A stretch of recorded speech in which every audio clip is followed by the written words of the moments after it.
करना था। कमांड ले लेंगे इरेज यहाँ से या फिर ये एंटर करेंगे। ये आपसे पूछेगा सिलेक्ट ऑब्जेक्ट, मैंने ऑब्जेक्ट सेलेक्ट करके एंटर किया तो ये ऑब्जेक्ट इरेज हो जाएगा। अगला कमांड इसमें हम करेंगे कॉपी। कॉपी के लिए शॉर्टकट है CO। कॉपी की हेल्प से हम किसी भी ऑब्जेक्ट की एक या फिर मल्टीपल कॉपीज क्रिएट कर सकते हैं। मेरे पास ये एक स्क्वायर है और मुझे इसकी मल्टीपल कॉपीज बनानी है, ठीक है। तो कमांड ले लेंगे कॉपी यहाँ से या फिर CO एंटर। ये आपसे पूछेगा सिलेक्ट ऑब्जेक्ट्स, मैंने ऑब्जेक्ट सेलेक्ट करके एंटर किया। ये आपसे पूछेगा बेस पॉइंट।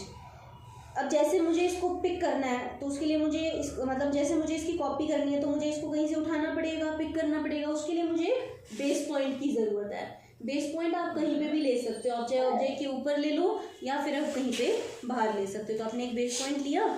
अब आपको इसमें एक डायरेक्शन देनी है कि आपने इसे कहाँ कॉपी करना है, ऊपर, नीचे, लेफ्ट में, राइट में। तो आपने एक डायरेक्शन दी। अब कितनी दूरी पे कॉपी करना है, आपको एक डिस्प्लेसमेंट देना है। इसके अंदर हम जो भी गैप देते हैं वो सेंटर टू सेंटर देते हैं, एक ऑब्जेक्ट के सेंटर से दूसरे ऑब्जेक्ट के सेंटर तक। जैसे कि इसकी जो विड्थ है वो 1 है और मुझे इनके बीच में गैप भी 1 देना है। तो इसके सेंटर से यहाँ तक हो गया 0.5, फिर बीच में 1 का गैप और फिर उसके सेंटर तक 0.5, टोटल गैप हो जाएगा 2 का। एंटर। अभी भी आप देख रहे हो कमांड एक्टिव है, खत्म नहीं हुआ। नेक्स्ट टाइम जो गैप है वो इंक्रीज हो जाएगा क्योंकि सोर्स ऑब्जेक्ट तो ये इसी के रिस्पेक्ट में करने हैं। लाइक ये 4 हो गया, फिर सपोज मैंने 6 दे दिया, डायरेक्शन दे दी, दूसरी तरफ चेंज कर दी, again gap centre to centre दे देंगे, कॉपीज क्रिएट हो जाती है। ठीक है, तो सिंपल है। कमांड लिया कॉपी, इसको सेलेक्ट किया एंटर, बेस पॉइंट कहीं पे भी ले लो, डायरेक्शन दो और गैप सेंटर टू सेंटर दे देते हैं तो इसकी कॉपीज क्रिएट हो जाती है। मैंने आपको बताया कि आप बेस पॉइंट कहीं पे भी ले सकते हैं, वो उस केस में जब आपने डिस्प्लेसमेंट के लिए वैल्यू देनी है। लेकिन अगर आप उसको स्पेसिफिकली कहीं रखना चाहते हैं तो ऐसे में बेस पॉइंट भी स्पेसिफिक होना चाहिए। लाइक मैंने कॉपी लिया, सपोज यहाँ से उठाया और यहाँ रख दिया। ऐसे ही सपोज यहाँ से उठाया और यहाँ रख दिया। ऐसे ही सपोज यहाँ से उठाया और यहाँ रख दिया। एंड अगेन सपोज यहाँ से उठाया और यहाँ रख दिया। तो ऐसे केस में बेस पॉइंट स्पेसिफिक होना चाहिए। लेकिन अगर आप डिस्प्लेसमेंट के लिए दूरी दे रहे हो तो आप बेस पॉइंट कहीं पे भी ले सकते हो। आप ऑब्जेक्ट के ऊपर ले लो या फिर आप कहीं पे बाहर ले सकते हो। तो ये कमांड है कॉपी का। अगला कमांड इसमें हम करेंगे मूव। मूव के लिए शॉर्टकट है M। मूव जो है ना वो बिल्कुल सेम कॉपी के जैसा ही होता है। फ़र्क सिर्फ इतना है कि कॉपी में वो ऑब्जेक्ट भी रहता है और साथ में उसकी कॉपी भी बन जाती है, लेकिन मूव के अंदर वही सेम ऑब्जेक्ट उठ के दूसरी जगह आ जाता है। तो हमने मूव लिया और इसको सेलेक्ट करके एंटर किया, बेस पॉइंट लिया और गैप सेंटर टू सेंटर दे देते हैं तो वो ऑब्जेक्ट मूव हो जाता है। अगला कमांड इसमें हम करेंगे ऑफसेट का। ऑफसेट के लिए शॉर्टकट है O। ऑफसेट की हेल्प से हम किसी भी ऑब्जेक्ट के पैरेलल, समानांतर दूसरा ऑब्जेक्ट क्रिएट कर सकते हैं। मेरे पास ये एक स्क्वायर है, मुझे इसके आसपास और स्क्वायर्स बनाने हैं एक पर्टिकुलर गैप पे। तो कमांड ले लेंगे ऑफसेट यहाँ से या फिर O एंटर करेंगे। ये आपसे पूछेगा ऑफसेट डिस्टेंस, कितनी दूरी पे आपने इसको ऑफसेट करना है। आप एक गैप देके और एंटर कर लो। सेलेक्ट ऑब्जेक्ट टू ऑफसेट, किसके पैरेलल बनाना है, इसके। Specify a point on the side to offset. अब इसमें आपके पास 2 चॉइस हैं, या तो आप इसके ऑफसेट अंदर कर सकते हो या बाहर, लेकिन ऑटोकैड को तो नहीं पता तो आपको एक पॉइंट पिक करना पड़ेगा। Object to offset, side to offset, object और साइड देते जाएंगे तो इसके ऑफसेट्स क्रिएट होते जाएंगे। कहीं गलती हो गई, 1 स्टेप बैक जाना है तो यहाँ पे हमारे पास एक अंडू ऑप्शन है, और अगर आपने कमांड खत्म करना है तो आप एग्जिट कर दो तो कमांड खत्म। तो हमने क्या किया, ऑफसेट लिया, एक गैप दे दिया, ऑब्जेक्ट सेलेक्ट किया और साइड देते गए तो इसके ऑफसेट्स क्रिएट होते जाते हैं। फिर से मैंने ऑफसेट ले लिया। एक होगा, एक ही बार 2-3 करना नहीं हो जाएगा उसे। उसके लिए आपको क्या करना पड़ेगा, जैसे आपने एक दूरी दी, ठीक है, आप ऑब्जेक्ट सेलेक्ट करो, इसमें एक मल्टीपल ऑप्शन आ जाती है, आप M एंटर करो। अब आपको बार बार ऑब्जेक्ट सेलेक्ट करने की जरूरत नहीं पड़ेगी, आप सिंपली पॉइंट पिक करते जाओ तो इसके ऑफसेट्स क्रिएट हो जाएंगे। पहले हर बार ऑब्जेक्ट भी सेलेक्ट करनी पड़ी थी, पॉइंट भी देना पड़ा था, लेकिन अब आप सिर्फ ऑब्जेक्ट को सेलेक्ट करो और मल्टीपल ऑप्शन ले लो तो आप एक ही बार में कई सारे ऑफसेट बना पाओगे। तो हमने क्या किया था, दूरी दी, ऑब्जेक्ट सेलेक्ट किया, मल्टीपल के लिए एम एंटर किया और पॉइंट पिक करते गए, अंडू के लिए यू एंटर, और कमांड ख़त्म करना है तो आप यहाँ पे एग्जिट कर दें। अब इसमें कुछ और ऑप्शंस भी आती हैं, जैसे माना सपोज मेरे पास यहाँ कुछ और ऑब्जेक्ट्स हैं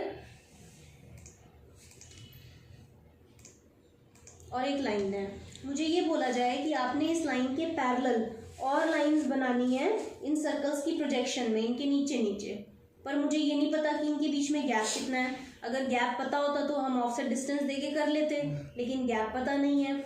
ऐसे में जब हम ऑफसेट लेते हैं ना तो यहाँ पे हमारे पास एक थ्रू ऑप्शन आ जाती है। थ्रू के लिए हम टी एंटर करेंगे, सेलेक्ट ऑब्जेक्ट टू ऑफसेट, किसके पैरेलल बनाना है, इसके, स्पेसिफाई थ्रू पॉइंट, किसकी प्रोजेक्शन में, इसकी, object to offset through point, object to offset through point, object to offset लिया, मल्टीपल के लिए एम एंटर किया और पॉइंट पिक करते जाते हैं तो इसकी मल्टीपल ऑफसेट्स क्रिएट होती हैं।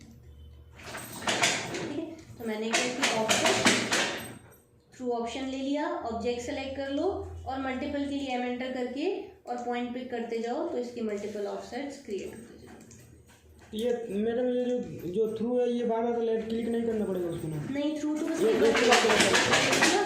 फिर बस ऑब्जेक्ट सेलेक्ट करके पॉइंट पिक करते जाओ। फिर से ऑफसेट ले लिया, इसमें एक इरेज ऑप्शन भी आती है, इरेज के लिए हम ई एंटर करेंगे। ये आपसे पूछेगा erase source object after offsetting, क्या ये जो सोर्स ऑब्जेक्ट है इसको आप ऑफसेट करने के बाद इरेज भी करना चाहते हो? अभी तक नो था, मैंने येस के लिए वाई एंटर किया और एक गैप दिया। अब देखो सोर्स ऑब्जेक्ट तो इरेज हो रहा है, सिर्फ उसके ऑफसेट बनती जा रही है। वापस अगर मैं ऑफसेट में इरेज में नो ले लूँ और एक गैप दे दूँ तो देखो अब आपको दोनों ऑब्जेक्ट्स मिल जाएंगे, सोर्स ऑब्जेक्ट भी रहेगा और साथ में उसकी ऑफसेट भी क्रिएट हो जाएगी। तो ये कमांड है इसमें ऑफसेट का। अगला कमांड इसके अंदर हम करेंगे रोटेट। रोटेट के लिए शॉर्टकट है RO। रोटेट की हेल्प से हम किसी भी ऑब्जेक्ट को एक एंगल पे रोटेट कर सकते हैं, घुमा सकते हैं। तो मेरे पास ये एक ऑब्जेक्ट है और मुझे इसको एक एंगल पे रोटेट करना था, तो कमांड ले लेंगे रोटेट यहाँ से या फिर RO enter, select objects, object select किया एंटर, बेस पॉइंट, इसमें आप जिसको भी बेस पॉइंट लोगे ना वो पॉइंट तो फिक्स रहेगा, उसके रिस्पेक्ट में ही पूरा ऑब्जेक्ट रोटेट हो रहा है। फिर ये आपसे एंगल पूछता है, मैंने एक एंगल दिया और एंटर किया तो ये उस एंगल पे रोटेट हो जाता है।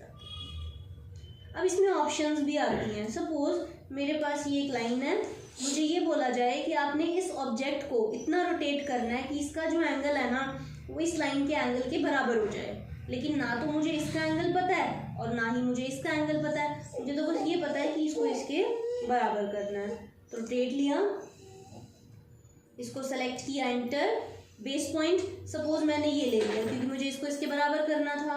बेस पॉइंट लेने के बाद यहाँ पे एक रेफरेंस ऑप्शन आ जाती है, मैंने R एंटर किया। ये आपसे पूछेगा रेफरेंस एंगल, मतलब एक बेस एंगल बताओ जो पहले से है। मैंने इसके 2 पॉइंट्स पिक कर लिए। न्यू एंगल मैंने यहाँ क्लिक कर दिया तो इसका जो एंगल है वो इसके बराबर हो जाता है। तो मैंने क्या किया, रोटेट लिया, जिसको रोटेट करना है उसको सेलेक्ट करो एंटर, बेस पॉइंट उसको लो जिसके बराबर करना है। बेस पॉइंट लेने के बाद रेफरेंस ऑप्शन आ जाती है। रेफरेंस एंगल मतलब एक बेस एंगल जो पहले से है, मैंने इसके 2 पॉइंट्स पिक कर लिए और न्यू एंगल मैंने यहाँ क्लिक कर दिया तो इसका जो एंगल है वो इसके बराबर।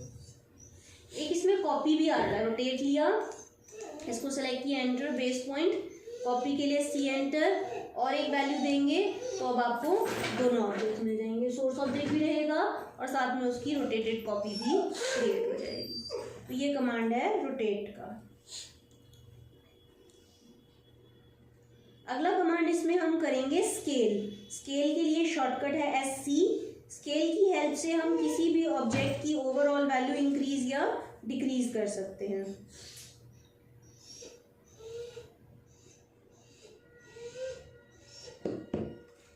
तो जैसे मेरे पास ये एक स्क्वायर है और अभी ये 1/1 का स्क्वायर है, मुझे सपोज इसको 3/3 का बनाना है, तो कितने गुना हो गया, ये 1/1 का और 3/3 का बनाना है तो कितने गुना हो गया, 3 गुना हो गया, 3 टाइम्स हो गया ना, 3 × 1 3 होता है।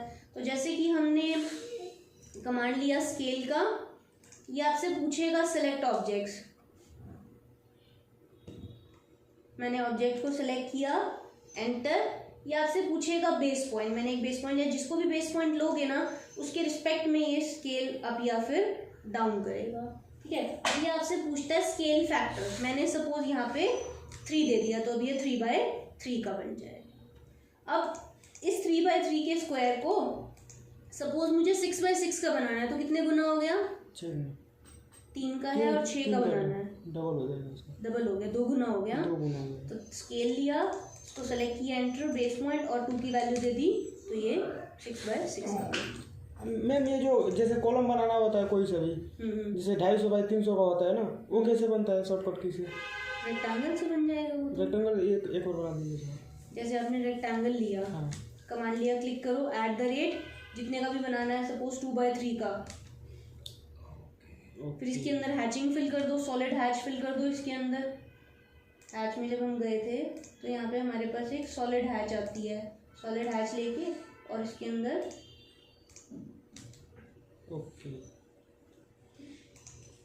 अब आपने देखा कि मैंने जब इसकी वैल्यू बढ़ाई थी तो मैंने इसको मल्टीप्लाई किया था। जब मैं इसको घटाऊंगी तो मैं इसको डिवाइड करूंगी। जैसे ये 6/6 का स्क्वायर है और मुझे जो है ना इसको 1.5/1.5 का बनाना है, तो जब हमने बढ़ाया तो हमने मल्टीप्लाई किया, जब हम इसको घटाएंगे तो हम इसको डिवाइड करेंगे। जैसे कि 6/6 का स्क्वायर है, 6 का आधा अगर हम देखें तो आधा होता है 3, आधा मीन्स 0.5, और उसका भी आधा होता है 1.5, हो गया 1/4, 1/4। तो हमने जब स्केल लिया और इसको सेलेक्ट किया, एंटर, बेस पॉइंट, और हमने यहाँ पे वैल्यू दे दी 0.25 की, तो अब ये डाउन हो गया, स्केल डाउन हो जाएगा, ठीक है। तो बढ़ाना है तो मल्टीप्लाई, घटाना है तो डिवाइड कर देंगे। अब इसमें भी वही ऑप्शन है रेफरेंस वाली। जैसे मेरे पास ये एक लाइन है, मुझे ये बोला जाए कि इस लाइन को आपने इतना स्केल करना है कि इसकी जो लंबाई है ना वो इस लाइन की लंबाई के बराबर हो जाए, लेकिन ना तो मुझे इसकी लंबाई पता है और ना ही मुझे इसकी लंबाई पता है। मुझे तो बस ये पता है कि इसको इसके बराबर करना है। तो मैंने स्केल लिया, इसको सेलेक्ट किया, एंटर, बेस पॉइंट सपोज मैंने ये ले लिया क्योंकि मुझे इसको इसके बराबर करना था। स्केल लेने के बाद, बेस पॉइंट लेने के बाद यहाँ पे एक रेफरेंस ऑप्शन आ गई। रेफरेंस के लिए यार एंटर करेंगे, ये आपसे पूछेगा रेफरेंस लेंथ, मतलब एक बेस लेंथ बताओ, तो ऑलरेडी है। मैंने इसके 2 पॉइंट्स पिक कर दिए। न्यू लेंथ मैंने यहाँ क्लिक कर दिया, तो इसकी लंबाई इसके बराबर है। दोबारा करते हैं, कमांड लिया, स्केल, उसको सेलेक्ट करो जिसको स्केल करना पहले, एंटर, बेस पॉइंट जिसके बराबर करना तो उसका ले लिया, रेफरेंस ऑप्शन आ जाती है, एंटर, रेफरेंस लेंथ मैंने इसके 2 पॉइंट्स पिक कर लिए। न्यू लेंथ मैंने यहाँ क्लिक कर दिया, तो इसकी लंबाई इसके बराबर। और एक इसमें कॉपी भी आ जाता है स्केल में। स्केल ऑप्शन लिया, इसको सेलेक्ट किया, बेस पॉइंट, रेफरेंस के लिए enter, reference length, sorry copy option, base point लिया, कॉपी के लिए C एंटर और एक वैल्यू दे देंगे, तो अब आपको दोनों ऑब्जेक्ट्स मिल जाएंगे। सोर्स ऑब्जेक्ट भी रहेगा और साथ में उसकी कॉपी भी क्रिएट। तो ये कमांड है इसके अंदर स्केल का। अगला कमांड इसमें हम करेंगे स्ट्रेच। स्ट्रेच के लिए शॉर्टकट है S। स्ट्रेच मीन्स खींचना। जैसे आपने देखा कि जब हम किसी ऑब्जेक्ट को स्केल करते हैं तो वो लेंथ और विड्थ दोनों में इंक्रीज डिक्रीज होता है, लेकिन अगर मुझे किसी भी ऑब्जेक्ट की सिर्फ लेंथ या सिर्फ विड्थ बढ़ानी घटानी है तो मैं उसे स्ट्रेच करूँगी। ये स्ट्रेच है, या फिर ऐसे एंटर करेंगे। ये आपसे पूछेगा सिलेक्ट ऑब्जेक्ट्स और उसके ऊपर लिखा आ जाता है select objects to stretch by crossing window और क्रॉसिंग पॉलीगन। मतलब स्पेशली आपको ये नोट दिया जा रहा है कि इसको आपको विंडो या पॉलीगन से सेलेक्ट करना है। अगर आप इसको क्लिक करके सेलेक्ट करेंगे तो ये स्ट्रेच होने की बजाय मूव हो जाएगा।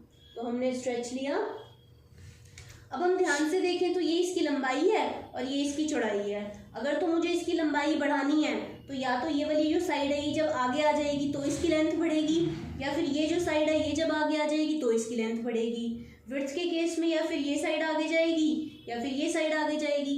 तो जिस भी साइड को आपको आगे लेकर आना है वो साइड आपकी पूरी विंडो में आनी चाहिए, और विंडो क्रॉसिंग विंडो होगी। क्रॉसिंग वो होती है जो राइट से लेफ्ट तक जाती है। अगर आप पूरे ऑब्जेक्ट को विंडो में ले लेंगे तो वो स्ट्रेच होने की बजाय मूव हो जाएगा। तो स्ट्रेच लिया और सिर्फ उसी साइड को पूरा विंडो में लेंगे जिसको आगे लेकर आना है, एंटर, बेस पॉइंट लिया, जितना बढ़ाना है उतनी वैल्यू दे देता है। जैसे इसकी लंबाई 1.5 है, मुझे इसको 2.5 बनाना है तो एक और बढ़ गया।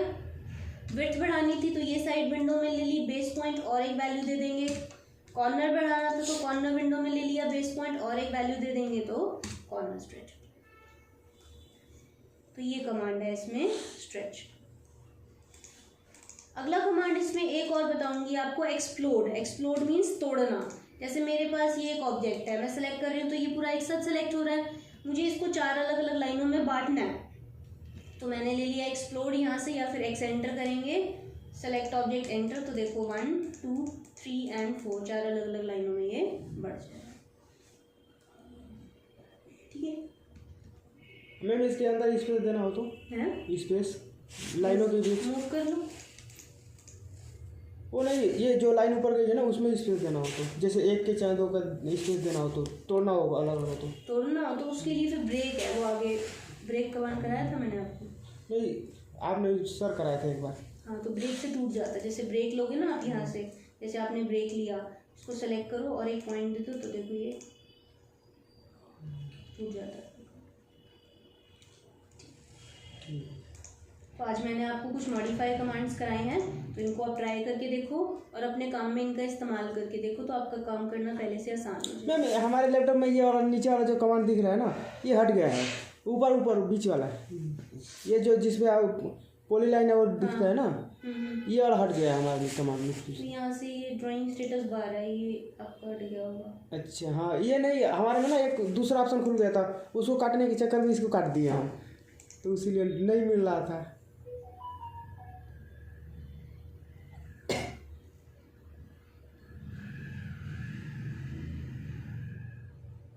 ये वाली चीजें नहीं, ऊपर वाला ये जो ब्लैक वाला, हाँ कमांड लाइन, हाँ कमांड लाइन कंट्रोल 9 से आ जाती है ये। कंट्रोल 9 से आ जाएगी, ओके।